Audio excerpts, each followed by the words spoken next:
நாளையோட school கடைசி நாள். ஆமா மச்சான். அவ்வளோதான் மச்சான், இனிமேல் நம்மளாம் பார்க்க முடியாதுல்ல.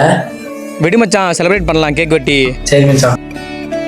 மச்சான், நம்ம சேர்ந்து வெட்டுறதை விட நம்ம வாத்தியாரை கூட வச்சுட்டு வெட்டினாதான்டா கெத்தா சிக்கமா இருக்கும். அதனால அவரை போய் கூட்டிட்டு வந்து வெட்டலாம்டா. வாங்க சார், வாங்க சார். கௌரா, உங்களெல்லாம் நினைச்சா எனக்கு ரொம்ப பெருமையா இருக்கு சார். இருங்க, அதுக்கும் நான் பொருள் வச்சிருங்க. படிக்க போங்கடாண்ணா, கேக்கு வெட்டிக்கிட்டீங்க அருவாளை வச்சு. உங்களை பார்த்து எத்தனை பேர் கேட்டுப்போங்க. கையில லத்தி இருக்கு, அடிக்கணும்னு ஆசை இருக்கு, ஆனா யூனிஃபார்ம் போட்டிருக்கீங்க.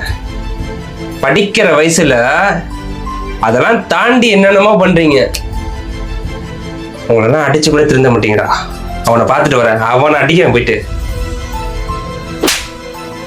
விவரம் தெரியாத பசங்க கூட நீ இருந்துட்டு விவரம் தெரிஞ்சாரு நீ எப்படி பண்ண அவங்களாம் என்னையா பண்ணுவாங்க? ஏன்னா வாத்தியார் தானே நீனு. உங்களாம் அடிச்சாலும் திருந்த மாட்டீங்க, ஆனா அடிக்கணும் தான் தோணுது எனக்கு. அடிச்சா மட்டுமா திருந்த போறீங்க? ஏன் அப்படிலாம் இருக்கீங்க?